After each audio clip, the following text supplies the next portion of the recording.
Hello दोस्तों, स्वागत है आपके अपने यूट्यूब चैनल वीके सर मस्ती में। आज हम लोग इस वीडियो के माध्यम से जानेंगे कि बिहार विधानसभा चुनाव से पहले चल रहे वोटर लिस्ट मामले में सुप्रीम कोर्ट ने चुनाव आयोग से आधार कार्ड, वोटर आईडी कार्ड और राशन कार्ड इन तीनों का मान्यता प्राप्त कर मांगी है कि आप इसको मान्यता दे रहे हैं या नहीं दे रहे हैं। तो इसमें चुनाव आयोग ने क्या कुछ कहा और फिर सुप्रीम कोर्ट ने क्या कहा, और जो कल 10 तारीख की जो आपका सुनवाई हुआ था, उस सुनवाई को लेकर के कुछ बातें क्लियर की गई और कुछ बातें ऐसे रह गई है जिन बातों को लेकर के सुप्रीम कोर्ट ने अगली तारीख दी है, जिस तारीख को सुनवाई की जाएगी। वो तारीख है आपका जुलाई महीने में। तो जुलाई महीने में आपका है 28 तारीख को 28 की सुनवाई होगी और 21 जुलाई को चुनाव आयोग से दाखिल खारिज करने का बात कही गई है, जो उनको दी गई है बात कि आप आधार और वोटर और राशन का क्या करेंगे, मान्य देंगे या नहीं देंगे। तो इन सभी को लेकर के फिर चुनाव आयोग ने क्या कुछ कहा है और इतना लंबा समय लिया गया है कि 28 जुलाई को सुनवाई किया जाएगा।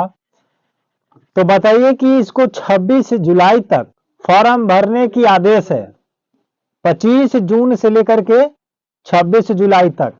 और जब सुप्रीम कोर्ट इस पर सुनवाई 28 जुलाई को करेगा तो आपको फॉर्म भरने की जो स्थिति है वो कैसे होगा। तो क्यों ऐसा सुप्रीम कोर्ट इतना लंबा टाइम लिए है, कोई समझ से परे है।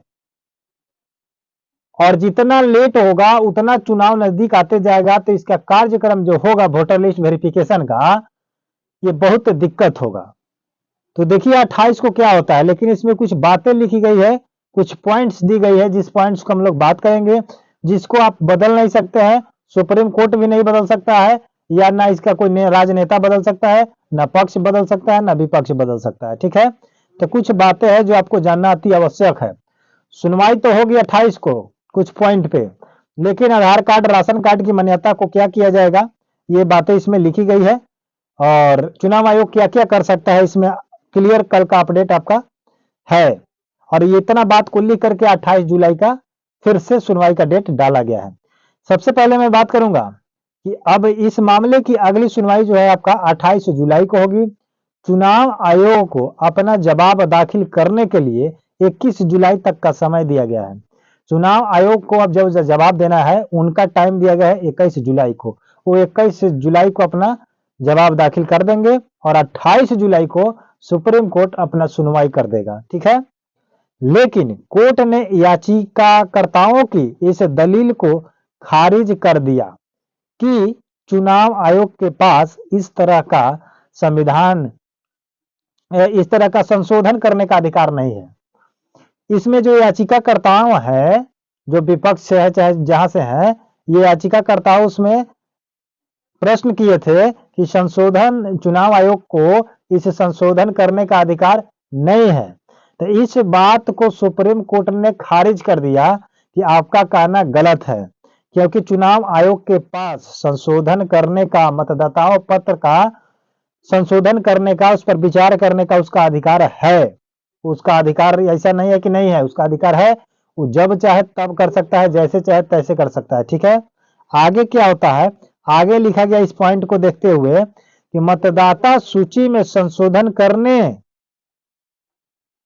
करने का चुनाव आयोग का संवैधानिक जिम्मेदारी है, जो 2003 में किया गया था। समझ रहे बात को, जो 2003 में किया गया था, यह संवैधानिक अधिकार है चुनाव आयोग को कि वह मतदाता पत्र को, सूची को संशोधन उस पर कर सकता है, कुछ आगे बढ़ा सकता है, या उसमें कुछ नई बात जोड़ सकता है, या नई चीज को लगा सकता है। उसके बाद मतदाता यानी कि चुनाव आयोग का यह भी बात है कि नाम जोड़ना और हटाना चुनाव आयोग का अधिकार है। कैसे? संविधान के अनुच्छेद 326 के अनुसार, संविधान के अनुच्छेद 326 के अनुसार चुनाव आयोग को, इसका मतलब कि ईसीआई यानी कि इलेक्शन कमीशन ऑफ इंडिया का अधिकार है कि वो अपना नाम किसी को जोड़ सकता है, किसी को काट सकता है। तो ये इसका अधिकार है, इस अधिकार को कोई कानून तोड़ नहीं सकता है, कोई कोर्ट नहीं तोड़ सकता है। समझ रहे बात को? तो इतने बात क्लियर कर दिया गया है कि अधिकार उसका है, वो कर सकता है। रहा बात आधार और वोटर और राशन कार्ड के मामले पर, तो अब राशन कार्ड और आधार कार्ड और वोटर कार्ड को रखना है वैध दस्तावेज में तो चुनाव आयोग ही कर सकता है, चुनाव आयोग के ही हाथ में है, क्योंकि सुप्रीम कोर्ट ने इस पर विचार करने को कहा है चुनाव आयोग को कि इस पर आप विचार कीजिए कि आधार को रखिएगा या वोटर कार्ड को रखिएगा कि नहीं, राशन कार्ड को रखिएगा कि नहीं, तीनों को रखिएगा कि नहीं, ये आप विचार करके बताइए। तो सुप्रीम कोर्ट भी इस पर फैसला नहीं ले सकता है क्योंकि उसका अधिकार ही नहीं है। इसका अधिकार है चुनाव आयोग का कि कौन सा दस्तावेज रखेगा, कौन सा दस्तावेज नहीं रखेगा। तो इसीलिए सुप्रीम कोर्ट ने भी क्लियर साफ कर दिया है कि चुनाव आयोग ही विचार करेगा कि इसमें कौन सा डॉक्यूमेंट लेगा और कौन सा डॉक्यूमेंट को वैध दस्तावेज में रखेगा। तो इसलिए आप लोग इतना समझ जाइए कि हो सकता है कि चुनाव आयोग के मन पर अगर आ जाए, विचार अगर करने पर आ जाए कि आधार कार्ड को मान्य कर देगा, तब तो ठीक है। लेकिन अगर विचार करके नहीं रखा इसको तो दिक्कत आएगी, परेशानी आएगी।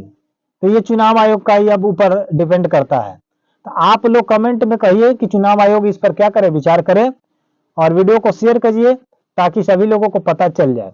और अभी तक चैनल को सब्सक्राइब नहीं किए हैं तो चैनल को सब्सक्राइब कर लीजिएगा।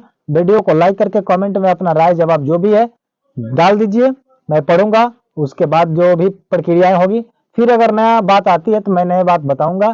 तब तक के लिए तो 28 जुलाई का आपका सुनवाई होने का समय है। आज है 11 तारीख, आपके पास सभी करीब करीब समय है, 17-18 दिन है। तो मैं कहूंगा कि ये अब दिक्कत आएगी, परेशानी आएगी, क्योंकि फॉर्म भी नहीं भरा जा सकता है, क्योंकि 26 जुलाई तक आपका फॉर्म लेना भी था। तो हो सकता है कि इसमें आप फॉर्म भर ही दीजिए, क्योंकि फॉर्म भर दीजिए, उसके बाद जो देखा जाएगा। क्योंकि देखिए कहा गया कि दस्तावेज बाद में मांगा जाएगा, तो इसलिए आप लोग फॉर्म को क्या कीजिए कि भरिए, और दस्तावेज की जो कहानी है वो बाद में आएगा कि कौन सा दस्तावेज देना है नहीं देना है, तो बाद में देखा जाएगा। जो मांगा जाएगा होगा तो देखा तो दिया जाएगा, नहीं होगा तो नहीं दिया जाएगा। तब तक आप लोग फॉर्म भर सकते हैं, ठीक है। और तब तक चुनाव आयोग से आप लोग कमेंट कीजिए, वीडियो कीजिए, आवाज उठाइए कि चुनाव आयोग आधार कार्ड को मान्य करे, वोटर कार्ड को मान्य करे, राशन को मान्य करे, राशन कार्ड को। समझ रहे बात को? अगर नहीं करते हैं तो ये चुनाव विभाग का ऊपर है। मिलते हैं नए वीडियो के साथ, नए अपडेट के साथ। तब तक के लिए जय हिंद, जय भारत।